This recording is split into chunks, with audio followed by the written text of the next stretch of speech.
हरे कृष्णा, जय Radha Madhav, sacred shining souls. पिछले कुछ समय से अगर आपके मन में बार बार ये सवाल आ रहा है कि मैंने इतना कुछ सहा, इतना कुछ सही किया, लेकिन फिर भी मेरे हिस्से अभी तक सुख क्यों नहीं आया, सफलता क्यों नहीं मिली, तो आज की रीडिंग को ध्यान से सुनिए, क्योंकि कार्ड्स बता रहे हैं कि आपके मेहनत और आपके किए गए अच्छे कर्म बेकार नहीं गए हैं। जो चीज़ आपको लगा था कि शायद कभी नहीं मिलेगी, जिसकी उम्मीद आपने धीरे धीरे छोड़नी शुरू कर दी थी, उसके दरवाजे अब खुलते हुए दिखाई दे रहे हैं। और सबसे खूबसूरत बात ये है कि रिवार्ड सिर्फ पैसा या कोई मटेरियल चीज़ नहीं है। ये ऐसा फल हो सकता है जो आपके जीवन में सिक्योरिटी, स्टेबिलिटी, अपॉर्चुनिटी और एक नई शुरुआत को लेकर के आए। तो रीडिंग में हम देखेंगे कि आपने कौन सा अच्छा कर्म किया था, अ, आपने ऐसा क्या सहा जिसका फल अब आपको मिलने वाला है, और आपको किस रूप में रिवार्ड मिलने वाला है। तो चलिए कार्ड्स के माध्यम से जानने की कोशिश करते हैं।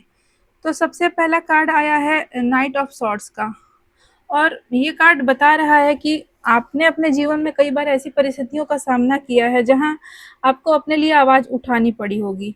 आपने हर जगह चुप रहकर समझौता नहीं किया है।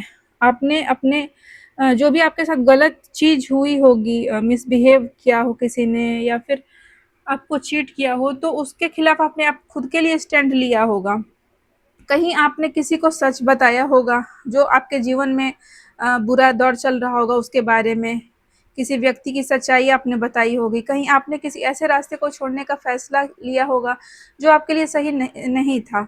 और कई बार आपकी नीयत सही होने के बावजूद लोग आपको गलत समझते गए। आपको शायद उस समय ऐसा फ़ील हुआ होगा कि मैं तो किसी का बुरा नहीं चाहता, फिर ऐसा क्यों हो रहा है मेरे साथ? लेकिन नाइट ऑफ सॉर्ड्स कह रहा है कि आपने अपनी सच्चाई के लिए लड़ना सीखा, अपने मुश्किल परिस्थितियों में कभी हार नहीं मानी। यही आपका एक सबसे बड़ा गुड कर्मा है। आपने किसी आसान रास्ते के लिए अपनी इंटीग्रिटी नहीं बेची, अपने कॉन्शियस की आवाज़ सुनी, और शायद यही कारण है कि यूनिवर्स अब आपकी एनर्जी को एक नई दिशा में लेके जा रहा है। तो आपके लिए सबसे बड़ा रिवार्ड आपकी आत्मा की, मन की मजबूती ईश्वर ने दी कि आप विपरीत समय में विचलित नहीं हुए। धीरज बना के आपने परिस्थिति का डट के सामना किया, अपने लिए स्टैंड लिया, अपने लिए खुद के लिए आप लड़े। आपने सत्य का साथ नहीं छोड़ा क्योंकि आप सही थे, और सच्चाई के साथ आप डटे रहे दुश्मनों के सामने। अगली एनर्जी एस ऑफ पेंटिकल्स की आ रही है, और ये कार्ड बता रहा है कि सबसे बड़ा रिवार्ड आपके लिए एस ऑफ पेंटिकल्स के रूप में आ रहा है। ये कार्ड साफ तरीके से बता रहा है कि आपके जीवन में एक वास्तविक टेंजिबल अपॉर्चुनिटी आने वाली है। कोई ऐसा मौका हो सकता है जिसमें आप महसूस मतलब आपको बस देखने का नहीं होगा कि आप बस देख रहे हैं और कुछ नहीं कर पा रहे हैं, बल्कि आप प्रैक्टिकली उसको अपने जीवन में उतारेंगे। या कोई जॉब अपॉर्चुनिटी हो सकती है आपके लिए, नई इनकम का रास्ता हो सकता है, बिजनेस या करियर में नया चांस हो सकता है, क्योंकि ये पेंटिकल्स का कार्ड है। तो ये मनी वाइज ग्रोथ दिखा रहा है आपके लाइफ में। जॉब आपको अच्छी मिल सकती है, कोई फाइनेंशियल इम्प्रूवमेंट हो सकता है, किसी पेंडिंग काम का रास्ता खुल सकता है, या कोई ऐसी अपॉर्चुनिटी मिल सकती है आपको जो आगे चलकर आपकी फाइनेंशियल स्टेबिलिटी को मजबूत कर दे। और यहाँ एक बहुत इम्पोर्टेंट बात ये है कि एस ऑफ पेंटिकल्स एक छोटा रिवार्ड नहीं है, एक सीड है। मतलब आपको एक मौका मिलेगा, लेकिन उस मौके को नर्चर करके बड़ा करना आपके हाथ में होगा।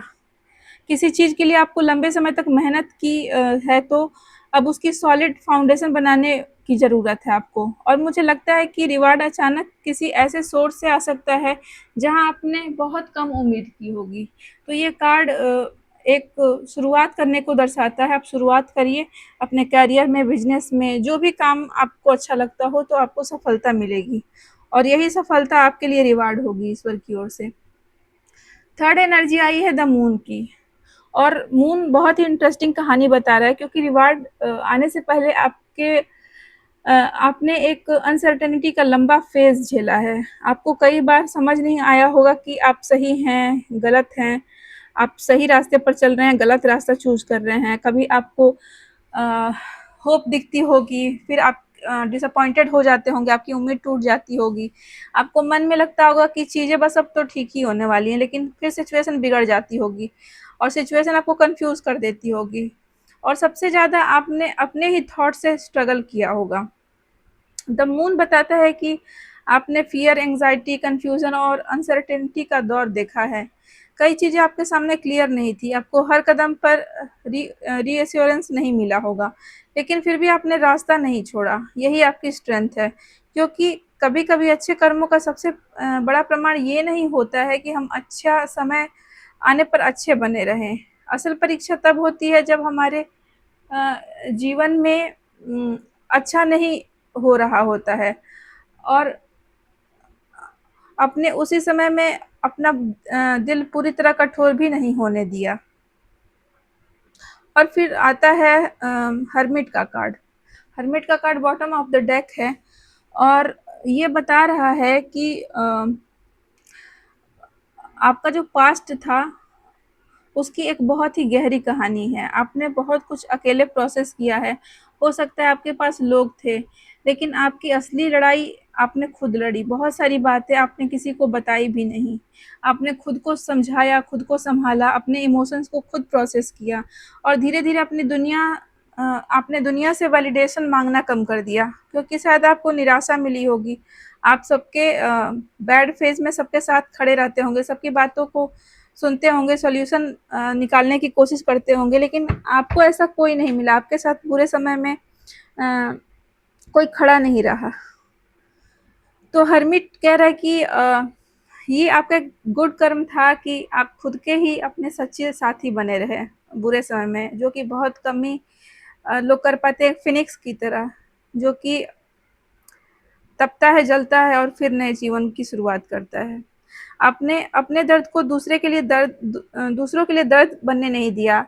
आपके साथ गलत हुआ, लेकिन आपने हर किसी के साथ गलत करना शुरू नहीं किया। आप हर्ट हुए, लेकिन आपने अपना दिल पूरी तरह बुरा नहीं बनाया। आप अकेले हुए, लेकिन अपने भीतर की लाइट आपने नहीं बुझने दी और यही वजह है कि आपकी एनर्जी अब एक नए फ़ेज़ में प्रवेश कर रही है। आपकी एनर्जी में पेज ऑफ कप्स की एनर्जी आई है, मतलब आपके अंदर अभी एक बहुत सॉफ्ट और होपफुल हिस्सा बचा हुआ है। आपके अंदर की जो मासूमियत है, जो प्रेम का भाव है आपके अंदर, वो अभी भी है। आपने बहुत कुछ बुरा देखा है, लेकिन कहीं न कहीं आपके अंदर ये भी विश्वास है कि आपके लिए ईश्वर ने कुछ अच्छा सोचा है, आपकी किस्मत में कुछ अच्छा लिखा है और यही छोटी-सी होप अभी आपके लिए एक मैनिफेस्टेशन की शुरुआत बन सकती है। पेज ऑफ कप्स कभी-कभी गुड न्यूज़, इमोशनल रिलीफ या अनएक्सपेक्टेड पॉजिटिव मैसेजेस को भी दिखाता है।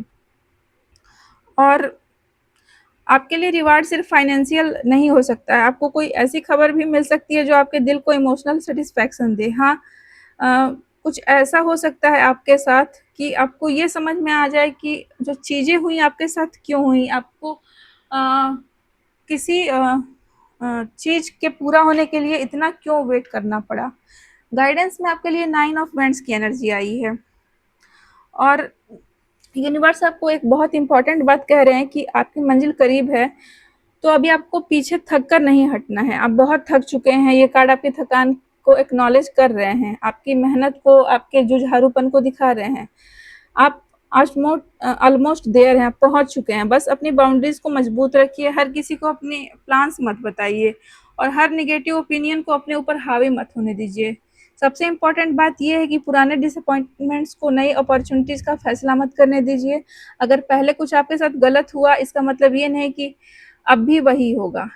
एस ऑफ पेंटिकल्स सामने है, तो आपको नई अपॉर्च्युनिटी को पुराने डर की वजह से रिजेक्ट नहीं करना है, बल्कि होप बना के रखनी है आपको। तो अगर आपके लिए एक मैसेज को मैं समराइज़ करूँ, तो ये आपके लिए मैसेज है कि आपका रिवार्ड इसलिए नहीं आ रहा क्योंकि आपने सिर्फ़ अच्छा समय देखा है। आपका रिवार्ड इसलिए आ रहा है क्योंकि आपने बुरे समय में भी अपना दिल, अपनी नीयत बचा कर रखी है, बहुत संघर्ष किया, अकेले सब कुछ सहा, गलत लोगों और गलत परिस्थितियों से खुद को दूर किया और अपने सच्चाई के लिए आप निडरता से खड़े रहे। तो व्यूअर, अगर ये रीडिंग आपके दिल तक पहुँचा है, तो सिर्फ सुनकर मत जाइए, इस रीडिंग को लाइक करिए और उस व्यक्ति के साथ शेयर करिए जिसे इस समय होप की ज़रूरत है। और प्लीज़ जागृति अंतर्दृष्टि टैरो को सब्सक्राइब करिए, बेल आइकन पर क्लिक करिए ताकि ऐसी इंट्यूटिव रीडिंग्स आपसे मिस ना हो, आप तक पहुँचे।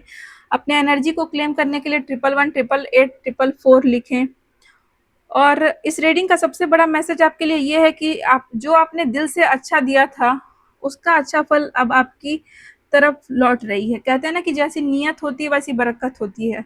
तो आपके नेक दिल और आपके अच्छे विचारों का फल आपकी सफलता से आपको ईश्वर देने वाला है। आप बहुत कुछ सहकर यहाँ तक पहुँचे हैं, अब सिर्फ सर्वाइव करने का नहीं, रिसीव करने का समय है, आगे बढ़ने का समय है। इसके साथ ही मैं जागृति विदा लेती हूँ। हरे कृष्णा, जय राधा माधव।